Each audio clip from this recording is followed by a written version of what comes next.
Today we're going to be testing out 3 of the most popular graffiti spray paints to see which is the best one.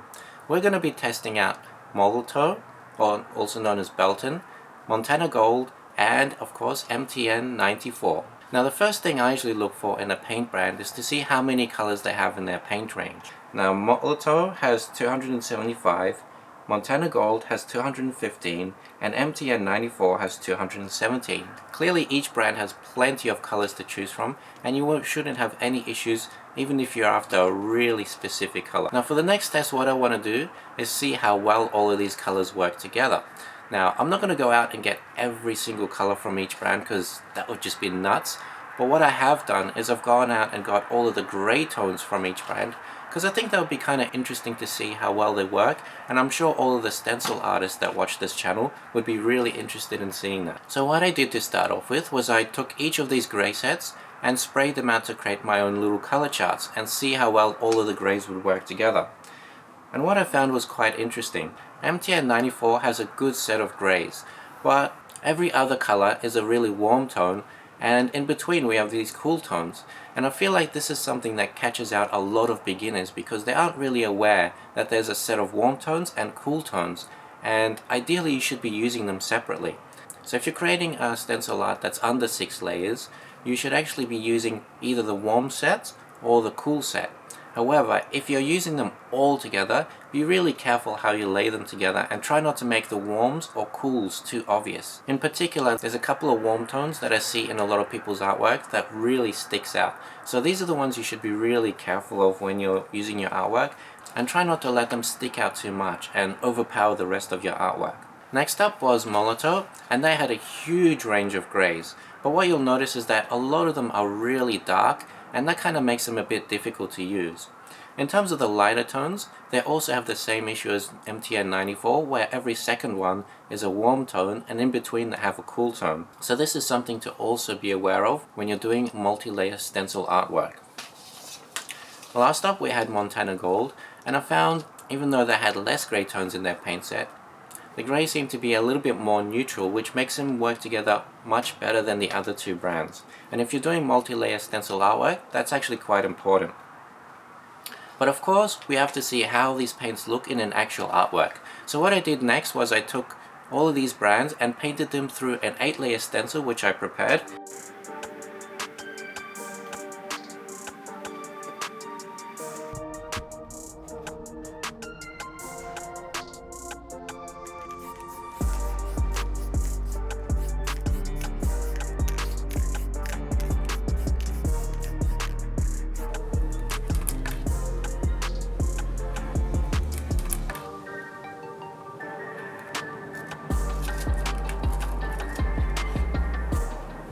And I was really quite surprised to see how different they looked. Montana Gold really popped. This one was definitely the brightest of the 3. However, the limited number of grey tones also meant that I couldn't make it darker if I really wanted to. But I'm pretty happy with how sharp it came out and how the paints laid down. They were really easy to work with and quite enjoyable, to be honest. Next up was the Molotow one. This came out a little bit darker, and because I had so many tones of grey to choose from, I could easily make it a bit darker or a bit lighter.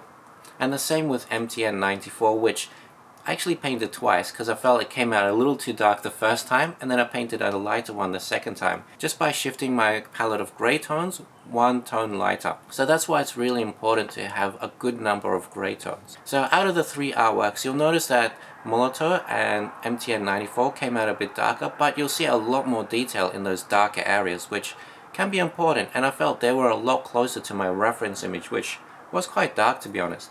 But if you want an artwork that really pops, then Montana Gold is a really good paint set to go for. While I was painting, I noticed a couple of other things which I'll show you in a spray test.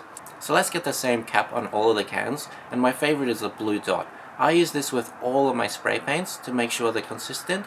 I get really good control with these spray caps. So with the Molotow cans, I noticed they tended to have a little bit more pressure, and they also had a really rough finish when you sprayed out the paint. Now this can be a good thing if you want a bit more texture in the paint, and you also notice this in the artwork that it had a bit more texture. And if you wanted a smoother finish, it meant that you had to put down a couple more layers, which meant that it took longer to dry and made it a little bit tricky to work with, I found.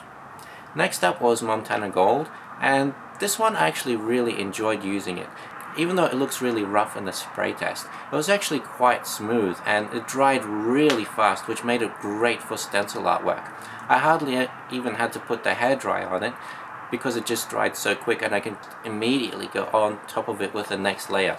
Lastly was MTN 94, which if you've used it before, you know how good it is. It's pretty smooth, it dries fairly quick, but you do need to use a hairdryer with it if you want to go over it with the next layer almost immediately. So definitely takes a bit more patience, but definitely a really good paint.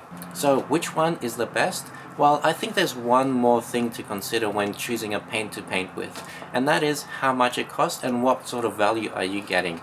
Now, looking online and all the prices across the world, I could see that Montana Gold was definitely the most expensive in most markets, and especially here in Australia, it's usually double the cost of MTN 94 or anything else around. So that kind of makes it hard to use for me at least, but if you can get a good deal on it, then I'd definitely recommend it.